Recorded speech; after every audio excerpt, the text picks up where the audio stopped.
Hi guys, welcome to another episode of Dev Lantern. Today, my guest and I will be discussing how you can build reactive application in .NET using Observer Pattern. What is Observer Pattern? Is it an SDK, an extension, or a Nugget package? All of this and more are what we'll be discussing. Hi, Deji. Hello, Welcome. How are you doing today? I'm fine, thank you. Can we know you? Okay, my name is Adedeji Adeyemi. Okay. I'm a software developer. I specialize in .NET stack, and yeah, I guess that's it. Yeah. So, how long have you been in the tech industry? I've been in it for a while, I guess maybe over a decade. Wow, that's amazing. Definitely should be a tech lead. Somehow. You don't want us to come and view you, Abby. Ah, So that's what you're not saying, but it's fine. Okay, so aside .NET, aside C#, do you write any other language? well, I write JavaScript. I used Okay. to write C++ Wow, and Java at a point. that's nice. I should come and learn from you. All right. So talking about reactive application, what does it mean? Okay. Well, in software engineering, there are a lot of times when you want parts of your application to be able to communicate. Okay. And sometimes you want real-time communication, and you want to do it in a way that is as loosely coupled as possible, which means you don't want to create dependencies in your code that would force one part of your code to be very much dependent on another part of your code. Okay. So that makes change very difficult. All right. So the observer pattern using this, well, what I would say, this technique allows you to separate the communication between the different parts of your application. Okay. So what are are there difference between the observer pattern and reactive application, or they are implemented together? Yeah, so it's the same thing. Actually, when we say reactive applications, it simply means that the application is able to respond Okay. to events. Okay. So while your software is running, events occur, Mm-hmm. right? Mm-hmm. In fact, we have something called event-driven programming, Okay. which means that there's even event-driven architecture, which means that your application is able to respond to events as they occur. So maybe when something happens, you want something else to To happen, open. right? Yeah. So that's why it's reactive, because it's Okay. reacting to the event. Okay. So the observer pattern is built specifically for that kind of requirement. All right. So how do we implement this observer pattern? Is there like an extension or something to use? Yes, so there are extensions, and in fact, the thing about design patterns, because the observer pattern itself is actually a design pattern. It's a behavioral design pattern, and design patterns have sort of faded into the languages and the frameworks themselves. Okay. So that's why sometimes we may not realize that we're actually using a design pattern. Okay. So .NET itself, in many ways, uses the design pattern. But for this case, for the case of our conversation, you may want to actually be intentional about using it, which means you would not use any of the existing libraries. Okay. Or the language itself. You may not use the constructs that are in that language, but you create a wrapper for your own specific use case. Okay. So what are the importance? Okay, so let me give you some examples. Okay. You realize that today we have applications like dashboards, for example, right? And you want your dashboard to have real-time information, Sure. right? Mm-hmm. You want to see the metrics. You want to be able to see as data is coming in. And we have things like chat applications. You may not know that in a way, a chat application is actually using that pattern, that observer pattern. Okay. Yeah. So in .NET, for instance, we have WebSockets. We have a more recent implementation called Signal R, and Signal R is in effect using the design pattern, the Okay. observer pattern, Okay. because when you have clients that need to be aware of a state change, so Signal R is able to broadcast that's the change of state to all the clients connected to the server, because it's using a client-server architecture. So Okay. bottom line is, although in the case of Signal R, we have a real-time communication, we have a two-way real-time communication. So bottom line is, as the events occur, it's broadcast to all clients. So that is, so if I'm to describe the observer pattern itself, I would say it has an object called a subject. Okay. And then we have other objects called observers. Okay. So the subject is sort of like the one that maintains the observers, right? So the state, and it also notifies the observers whenever state changes. Okay. All right. Yeah. So every observer that is subscribed to that subject gets notified when there's a change of state. Okay. Yeah. Then that's like an event. That is an event. That's an event. Okay. Yes. Okay. All right. So what other things do you have for us aside this? Like what other thing do you have for us aside this observer pattern and this reactive application? Do you have like a code implementation that you can show us, an example that you can show us? Absolutely. I'll be showing some code. Okay. All right. So I'll share my screen and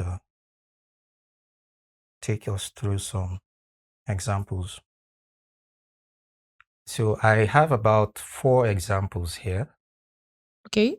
Yes. I'm trying to keep it simple, so because it's not necessarily something that is restricted to some platform like maybe web or mobile. It's universal, and it's not even restricted to C#, Okay. .NET. Okay. It's applicable to Other other languages. programming languages. Okay. So I'm trying to keep it simple. So I'm having a console application, All right. a couple of console applications here, and so I'll be taking us through them one by one. All right. There's some differences between these examples. That's why Okay. I have a couple of examples there. All right. Yeah. So I'll be starting with the publisher subscriber example here. Okay. And let's just go to where a call is being made. Now, you might have heard of publisher subscriber, right? Yeah, I have. Or pub sub. Pop sub actually. Yes. So publisher. So it's the same thing. It's using that observer pattern. And when I talked about the subject, the publisher will be the subject here. Okay. And then we have subscribers. Sort of like when you subscribe to something like a newsletter. Okay. And then whenever there's a publication, you I get it. Yeah. in your box. So it's the same concept. Okay. Yeah. So this example here I have my publisher, very simple. And I also have my subscriber here. Okay. So I'll start with the publisher here. So the publisher, all it does, it has a delegate there, which is basically it will execute a method, and that method is what we want to happen whenever the event. Right. Let me take you to where the code is being executed. All right. So right here, I created an instance of a publisher and an instance of a subscriber, right? Yeah. Now, this is the delegate which will receive a method, right? Yeah. That should run when this event occurs, right? Okay. So what we want to happen here basically is whenever this message is received, it will come to our publisher, and our publisher here will invoke the delegate using this publish method, right? Yeah. So by invoking that delegate, this string which was passed in will be displayed.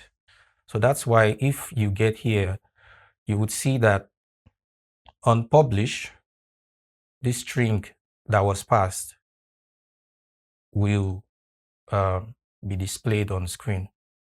Okay. So that is when you run the code, right? Yes. Okay. So let me just run that very quickly.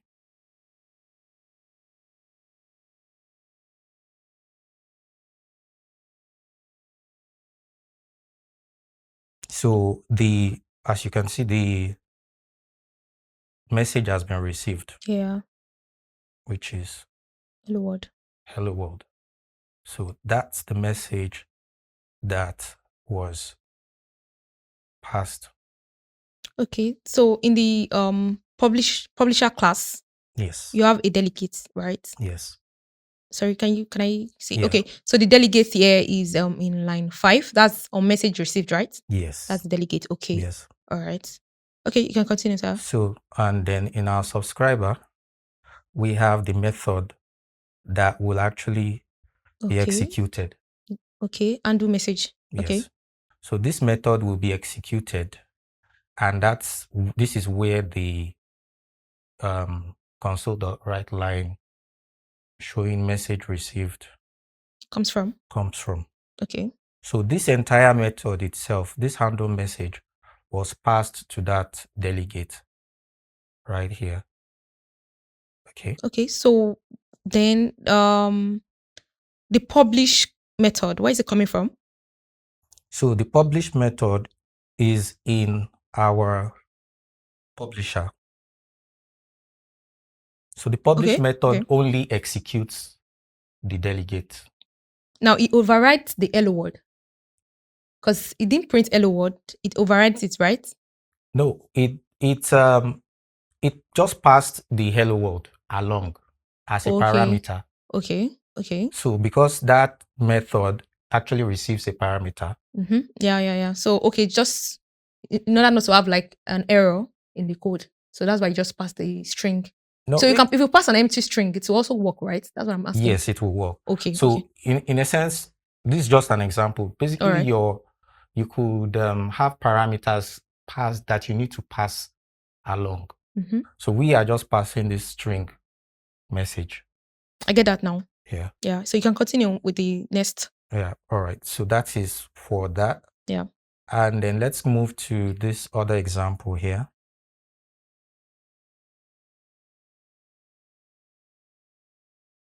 So it's still the same concept. Okay. But in this case, we have what I call an observable and an observer. It's kind of the same concept. Okay. But the thing here is the observable is receiving a subscription. So bottom line, the observer wants to subscribe to the observable. Now I'm confused. So the Okay. So the observable variable is coming from the subscribe method. Like you are invoking the subscribe method with this. Yes. Okay. So I'm invoking this subscribe method, passing in an instance of the Observer. observer. Yeah. So that subscribes. So that's like you subscribe to a newsletter, right? Yeah. Once you are subscribed, then when there's an event, you can be notified, which is what we have here on this line 7. All right.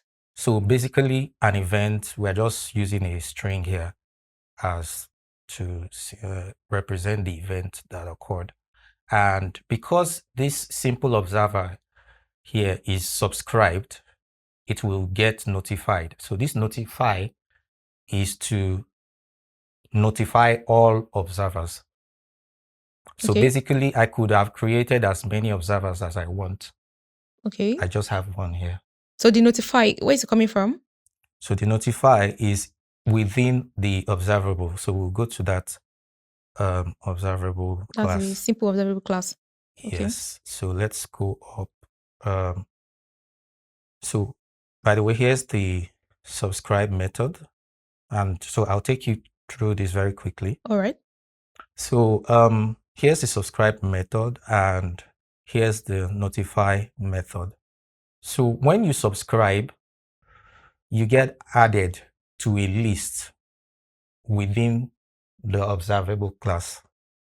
Okay. So the observable class has this list of observers, which must implement iObserver.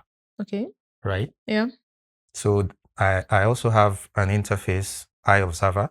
So bottom line, if you are an observer, you must have implemented iObserver, right? Yeah. So we have a list here, which is empty at the start. But whenever there's a subscription, that observer gets added to the list of observers. Okay. So essentially, we do a check to see if we haven't added you already. Okay. So we don't have double subscription. Which is fine. And then once that is done, then it returns the unsubscriber. That is yes. Okay. So and then the notify method you talked about earlier, yeah, is here, which is basically just a for each loop. This is just a for each loop. Okay. Through all observers and just triggering a method which is contained within the observer itself.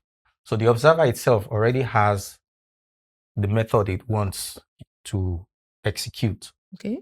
Right? Yeah. So the observer is the one providing the method that will be executed. So what the notify method is just doing is to loop through the list and ask the observers themselves to execute their own method. Okay, which is the on next, right? Which is the on next. All right. So, okay. Yes. So that is our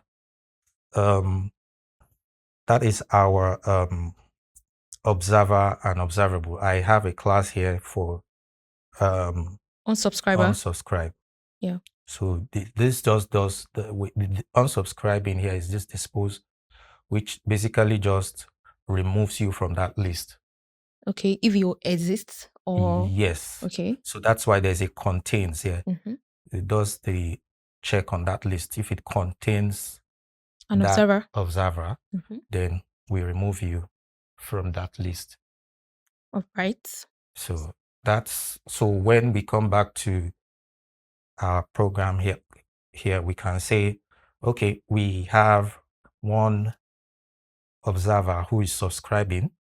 Okay. Then when it's time to notify, we pass that string. Then this dispose right here would unsubscribe.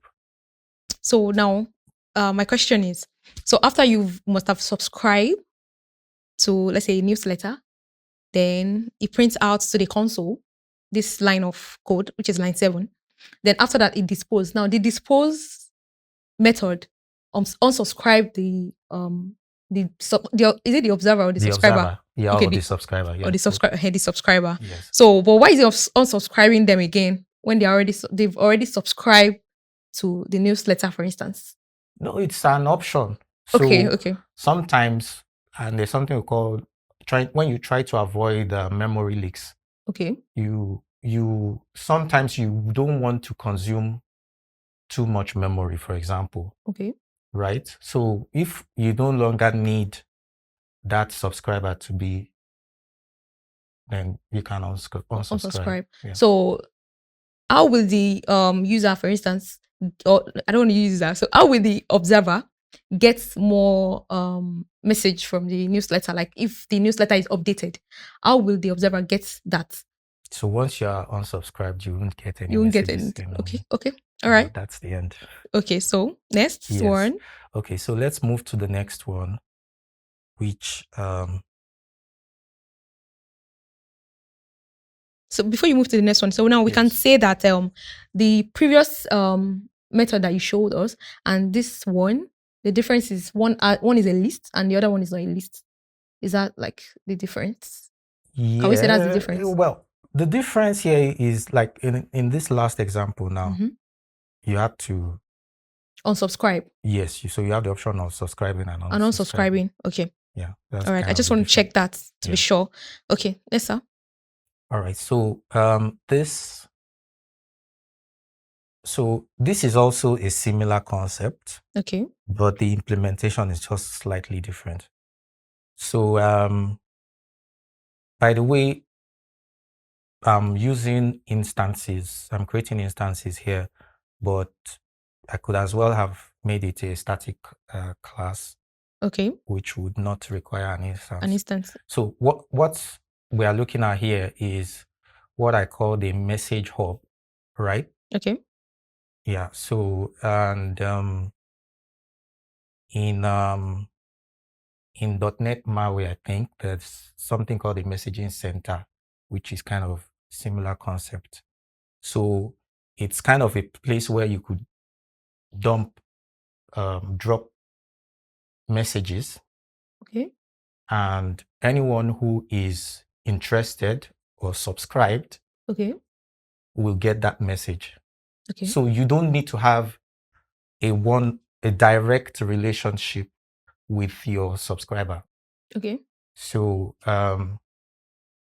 the benefit of that is that you don't need to create an instance, for instance, of your subscriber within the location of the event, right? All right.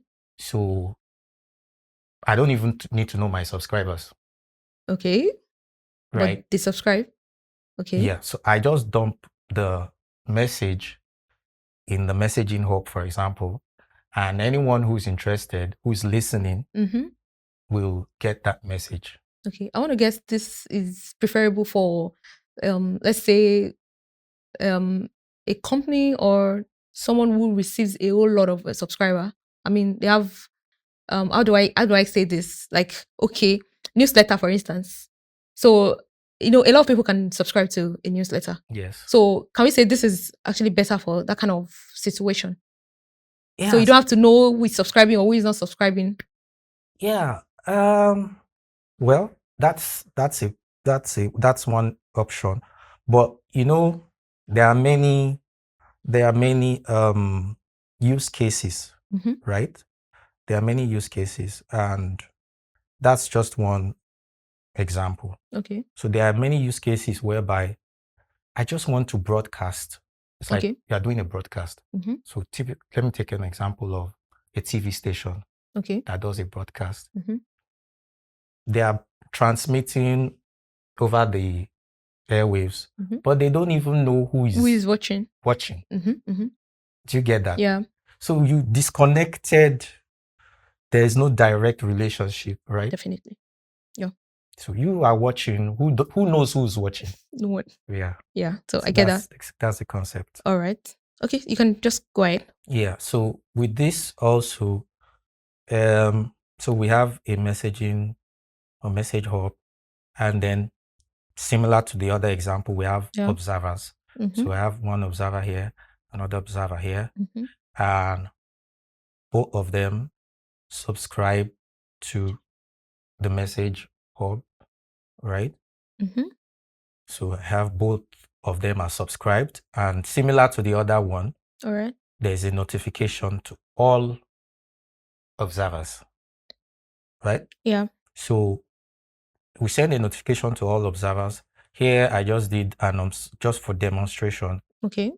One of them decided to unsubscribe. So observer one, Unsubscribe. maybe he's fed up, Unsubscribe. and he unsubscribed. Okay. So by the time the notification goes out again, the only person who receives that notification is observer two. Because observer one decides to like unsubscribe. Exactly. Okay. So if I run this, let me run this very quickly. Okay. And we'll go through the code. All right. You can see that initially we had a broadcast, right? Yeah. Hello observers to all observers, right? Yeah. So by the way, this message that is being written, I'll take us to that code later. Okay. Is being sent by the observers themselves. So right. Observer 1 is saying, I got the message. Mm-hmm. Observer 2 also says, I also got that message, which was hello observers. Yeah. Now, just before the last line, Observer 2 unsubscribed. Observer 1 unsubscribed. Observer 1 unsubscribed. Exactly. Mm-hmm. So because of that, he didn't get the last message. Yeah. Right. Yes. So it's the same concept, but the code is just slightly different. This is technical. Too much technical. I'll go for the first one, Seth. So yeah, and yeah, the implementation is okay. Just a little bit different from the others. So there's a lot of similarities, but some slight differences from the others. So bottom line, yeah, that's my third example. Okay. So yeah, the last one. So the last one is a little bit tougher. Interesting and tougher. Yes. So let me see. Right. So the last example, let's go to this. So yeah, so like you said, it looks different. Mm-hmm. All right. So here, so the terms are changing a little bit. Yeah.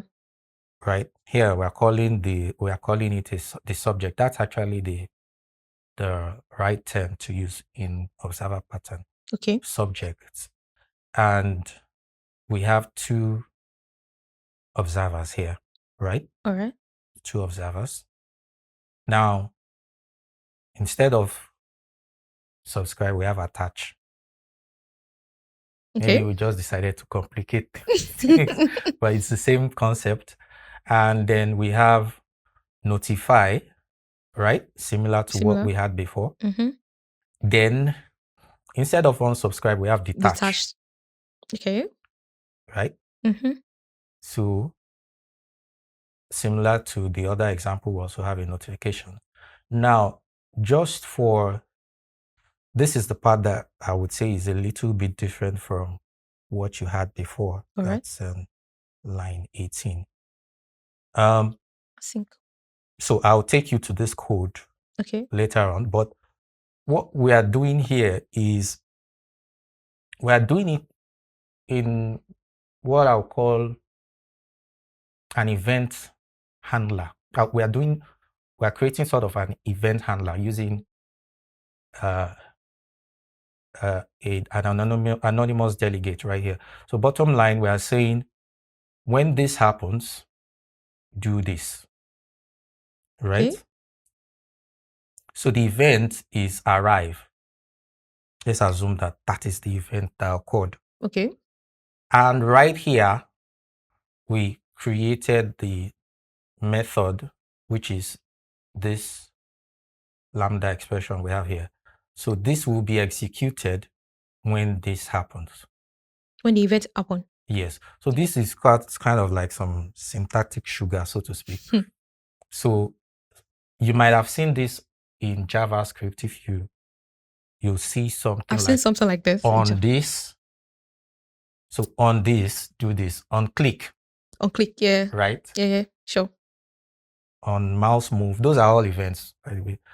Lots of events. And that's why I said, once you understand it, you start to see it everywhere. But I hardly see it in C#. Maybe because I don't.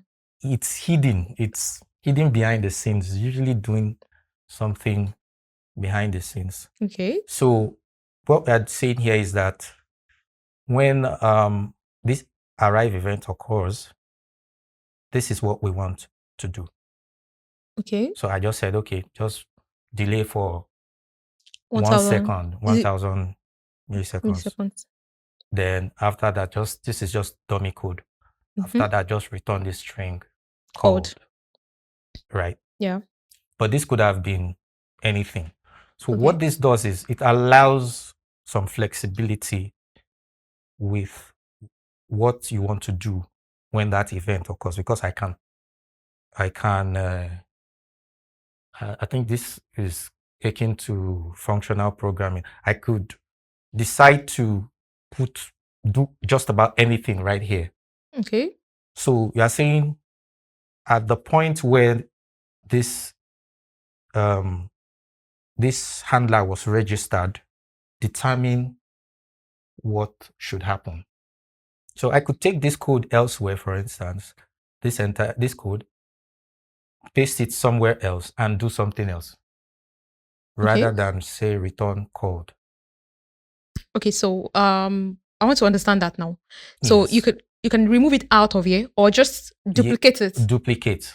Okay. So what I'm saying is, if I were to copy this, okay, and then come here, I could say I don't want to wait. delay. I don't want to delay 1 second, and I want to do something else. I want to return something else. Okay. Right? Yeah. The same arrive event with the same arrive event. I could even, it could be another event rather. Okay. Yeah. So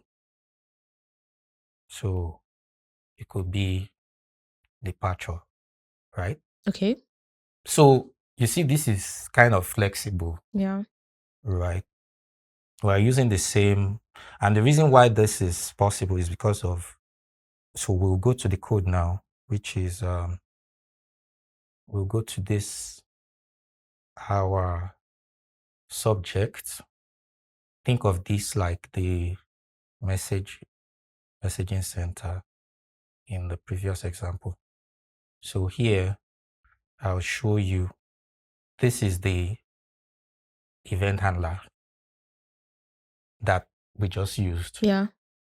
So like I said, looks a little bit weird, but once you look at it closely, you'll see what it's doing. So we are using both generics and delegates.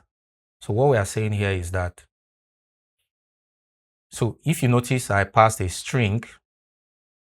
Yeah, in the program your CS class. Yes. So this is generic enough, right? So it could be anything. It could be anything. So, and in this subject, we actually have a dictionary. So this is where this example starts to deviate from what we did before. We have a dictionary with a key and a value, right? So the key, in this case, is a string. And the value is a list of delegates. This delegates class is coming from .NET or you created it? Yes, this is coming from .NET. Okay. So this is a list of delegates, essentially like a list of functions waiting to run, right?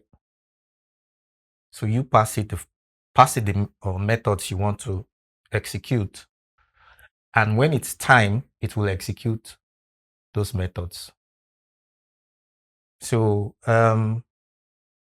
so that's the list of event handlers. That's what we're calling it here, list of event handlers. So there's a key. So what we did here is that the key will be the event. Okay. The key is going to be our event, and the delegates will be the listener handlers. Yes. that should execute when that event occurs. Okay. So now let's now come back to the on that we have here. So we said passing the event name. So in the case when we're in program, we passed in arrive. Mm-hmm. We said arrive. So it's just a sanity check.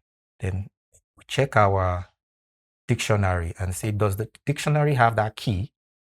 Okay. Which is that string? Is it the return? The key, The one you were okay, returning? the string in the dictionary here. So this is the Okay. key, Mm-hmm. right? This is the key, and this is the value for the dictionary. Yeah. Okay. So now, So in this case, yes, the string here is the arrive. is the arrive. Okay. So the delegates, the list of delegates is which one? So that will be the method that should execute Okay. when this happens, When the event event happen. happens, Okay. right? Yeah. So what we said now is, if we have that key, so we need to make sure we have that key, Okay. right? So if we have that key, then rather, if we do not have the key, Not. Okay. if not, we do not have that key, we create. So this is basically like, let's create the entry in the dictionary, which is for that key, which is an empty Delegates. list of delegates, Mhm. right? So you could trigger it again. This time around, if you trigger it again, it will notice that I already have this key. I don't need to create a new one. list. And is it not going to throw an exception? It won't. So Okay. what it will now do is to add it. It will now add the new handler that you've given it The key. to that dictionary. Okay. So Okay. sorry, the handler in this case is which one? That is the delegate you passed in, Okay. Okay. right? All right. So the delegate you pass in will be added to the dictionary entry for that key. So like, Okay. let's say arrive now. You said it should do something when arrive occurs. Mhm. It will take that thing you pass to it and keep it in that list. Okay. Okay. Do you understand that? Yeah, I get that. It will add it to the list for that key. So that's more like the value. Yeah, The key. the value. Okay. So it will add it to the value. And when we are ready, that delegate will be executed. So this last part, so bottom line, what this just does, we call it registering a handler. What this just does is, I have an event. I want you to keep this delegate or this handler for that event. Take note of it. Yeah. So when the event does not happen, then Nothing, there's no value for yeah. it. So what? Okay. Yes. Don't let me ask you. You explain. Don't let me take you back. Yes. Okay. So the next part would now be, let's now come back to when we want it to execute. Okay. So I'll go back here. So remember, this was just a registration. Mm-hmm. You can see this comment, register a handler for the arrive event. So add this, this is essentially a method waiting to be executed. Mm-hmm. So add this to the dictionary entry for arrive. When I am ready, I'll ask you to execute it. Okay. So we are registering it. Yeah. So this same thing is also, this is another event. I'm just registering. Yeah. Departure event. I'm saying whenever the event happens, return. Run this code. Just return goodbye to me. Mm-hmm. So now this is where we actually want to trigger it. This means that thing is happening right now. So we are triggering that event, which will force that delegate to execute. Do you get? Yeah, I get you. It will force it to. It was registered previously. Mm-hmm. Now, that particular event has occurred. Okay. Now, execute that method, which is whatever you put here Will be executed. will be executed. Okay. So we can take a look at that code right now. Yeah. So here it is. Yeah. Trigger execute event. So bottom line, we are saying if we have a key, because once again, we have to be careful. Sure. If that key actually exists Mm-hmm. as an entry in the dictionary, now take the event handlers associated with the key. Remember, a dictionary, key and a value. Mm-hmm. So the value now, which is a list of delegates. Mm-hmm. Now loop through that list, which is this for each. Mm-hmm. Right? Yeah. Now, while we are looping through, this is just a sanity check once again to make sure in it's case actually you pass rubbish. Yeah, exactly. So it's actually something that can be executed. Mm-hmm. So here we would now do the execution.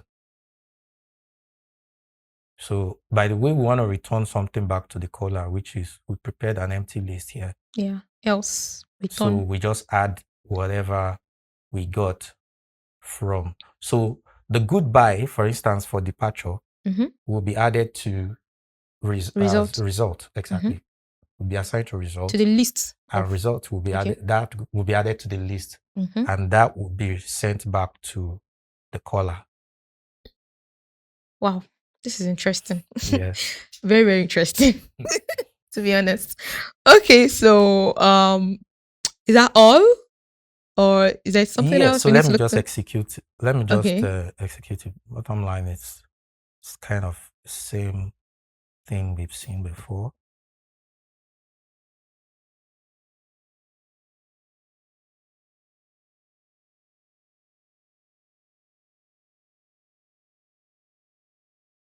So you can see you can see code there actually, mm-hmm. which is the string that was returned. The arrive from key. This arrive key, exactly. And I only triggered, by the way, I added this departure later, but I have not triggered it. Yes. So I haven't in triggered line 31. Yes. So I only triggered arrive. I have not triggered departure. Yeah. So the loop now, remember that trigger event was returning a list of strings. Mm-hmm. So that's what we are writing to the console. Yeah. So that's wow. That's great. So this code, do you have it in your GitHub? Can we access the code base? I will definitely put it up on my GitHub account. Please do, so that we can attach the link to this episode, because absolutely. I'm sure a lot of audience will want to check this out. Because myself, I'll still go and check this out when I get home. Seriously, it's so interesting. Yeah. Thank you. So do you have any other thing you would like to tell the audience based on this topic?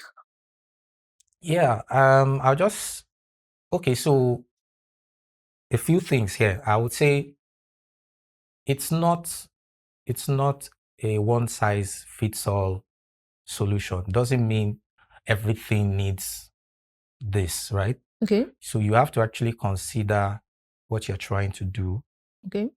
If it needs real-time communication. Okay. And real-time feedback. Like I said, say for instance, a stock ticker, right, that needs to be updated with the latest, values in real time. This would be something you could consider. So, but it's not a one size fits all solution, because doesn't mean that everything you do need to start using events, pops up and all that. Exactly. Okay. All right. So, for a chat, let's say WhatsApp, for instance. Yes. Can we use this or WebSockets? Yes. So it's already implemented for you. I mean, they've helped us out. Okay. So if you were to do something like Signal R, for instance, in .NET, it can do real-time chats, right? Okay. Yeah, it can do real-time chats and it can handle a lot of other things for you. But if you were to do your own maybe custom implementation, you want to just do something on your own, then you could Go for this. go for this, but you Okay. have to write a lot of code. Would like to write code. Okay. So last question I have on my mind. So instead of writing all this code, is there no Nugget package or extension from .NET that I can just download and make use of instead of writing all this all this code? Yes, there are lots of NuGet packages. I think there's one called the Reactive extensions, if I'm not Okay. mistaken, that has some of this implemented. Okay. Yes. So then there are probably lots written More. by devs posted on NuGet that you could just, utilize. All right. Thank you so much. So are you on any social media platform?